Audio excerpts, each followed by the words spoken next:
Ah, yes. No, the title is not clickbait.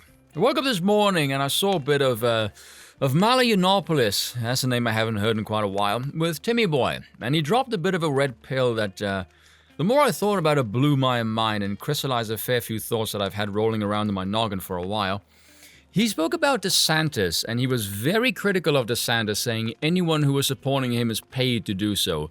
And the fact that the legacy media is propping him up constantly now in the wake of the Florida blowout, I 100% agree with Milo. Anyone with sense, which is not many people, can smell the rat. There's very few content creators that I've seen that can catch the scent. Tim is not one of them, by the way. Same with the Daily Wire, they can fuck off as well. There's a lesson that almost no one ever learns. I imagine this must drive Styx crazy because he says it so many times. There's a tendency of almost everyone to look at a potential candidate that does really well and think they're presidential material because they govern X, Y, or Z really well. I mean, DeSantis is currently riding this wave. And frankly, Carrie Lake is as well. And I like Carrie a lot, but my god, the simping for that woman is crazy. Conservatives absolutely shoot their load way too early far too often. Saying, oh, she's presidential material. Why? Because she can manhandle some amateur reporters? Or because her opposition has all the confidence of a nervous college freshman with a speech impediment? She's not even held office yet, for heaven's sakes, but you want to run her for president? What are you people, insane? Then there's the weird spin of trying to blame Trump for everything, but we're going to try and run the most Trumpian candidate that isn't Trump because they think he's too toxic, not understanding that what they claim is toxic and repulsive, someone else will claim is star power. A lot of DeSantis' biggest supporters are in Florida. They're Floridians. He was able to forge his chops during the coup.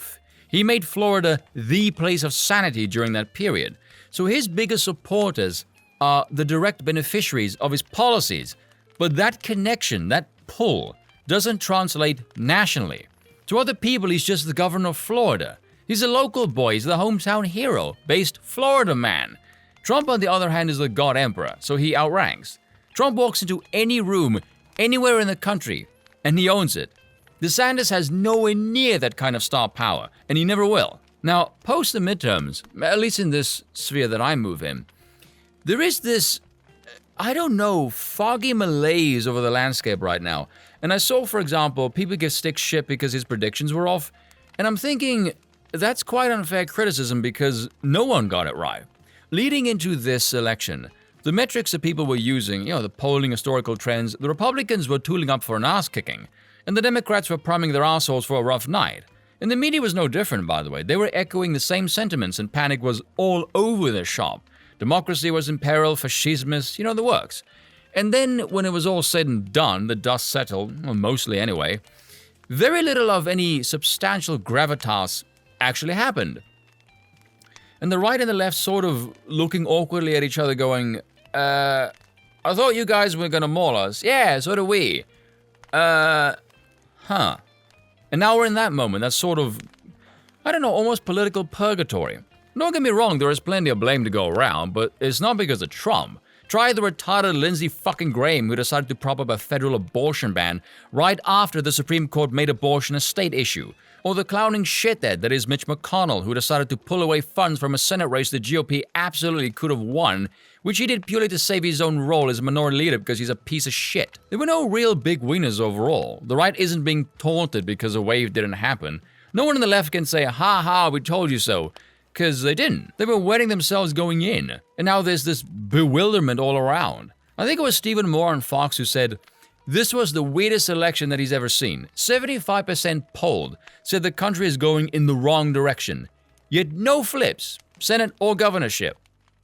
How the hell does that happen? It was the night of the incumbents. Rather dull, really. Blue got bluer, red got redder, and balkanized. There was no sort of purplish transitioning. No, the middle got hollowed out even more, and the tribal identities became even more disparate. So much for that whole unite the country bullshit that Biden ran on. Much like his Democratic predecessor, he made it much, much worse. And that kind of balkanization is the kind of thing that primes a civilization for a national divorce. Not gonna say the CW phrase that Timmy Boy does. I don't want to muscle in on his grift, or get splinters in my ass. So no one really knows where to go from here. Any mainstream media outlet that tells you they do, I guarantee you is full of BS. Now obviously the other massive elephant in the room is the great honkening because the third world voting apparatus is because people find it very difficult to otherwise explain such a massively eyebrow-raising sort of outcome here. I know I'm sort of leading myself to a sort of no-shit Sherlock moment here, but when you guys watch any political commentator, you're wanting their take or interpretation of the data because you're interested in their opinion.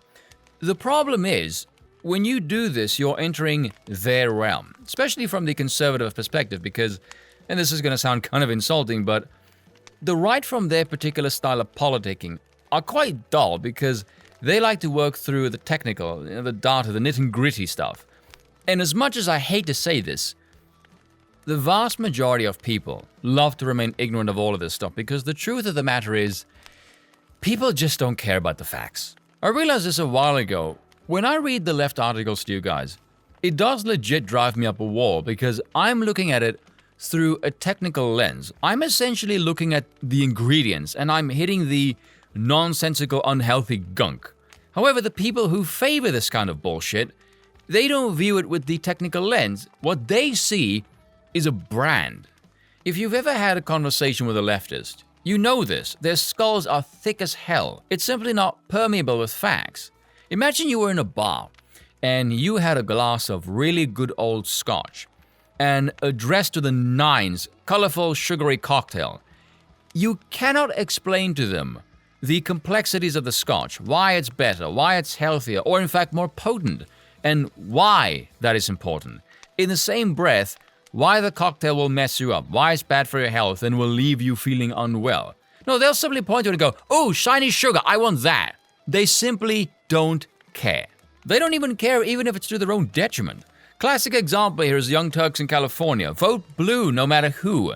And then Cenk takes his fat ass on Twitter and complains about the incompetence of the Democrats in his state and their failing power grid. And then everyone is dunking on him for voting for it. It's like watching someone try and slowly kill themselves, and then everyone else to join in. It's actually quite funny. But this is also why democracy is such a cancer, because it is utterly immoral to have someone be subjected to anything they did not vote or consent to. You instantly reinforce the tribal barriers between the two sides, spur conflict in this unrelenting back and forth of continuing state growth, cultural backlashing, civil unrest, and then potentially violent conflict and the collapse of civilization. Ah, yes, but we never learn from history.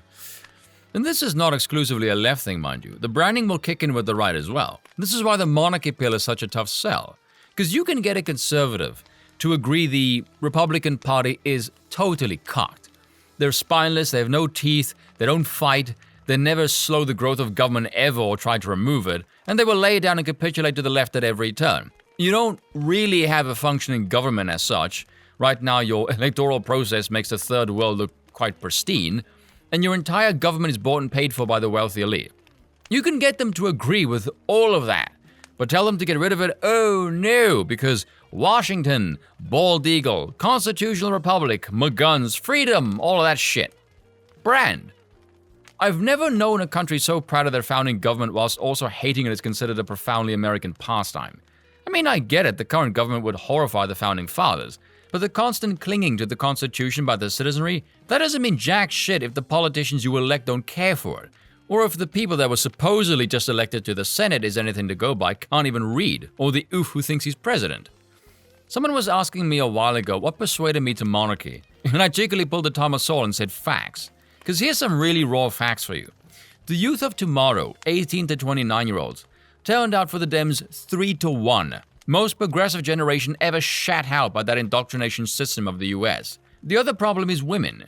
And you can say, oh, that's typically sexist. Oh, cry more, that's a lefty slogan. Let's be honest, we all know this. The only reason the left cares so very much about the so-called minorities is because they think they can be courted and used for a gain of power. We all know the second a minority says they're not a leftist, their care vanishes. Just like that. This is also why democracy is so toxic, because it's not about caring for any of these people or appealing to the sense of having a say in government. No, it's about who you can essentially bribe to get access to the purse strings of power. And the last one, which demographic of melanin you can say votes more right than anyone? Yep, the bright ones.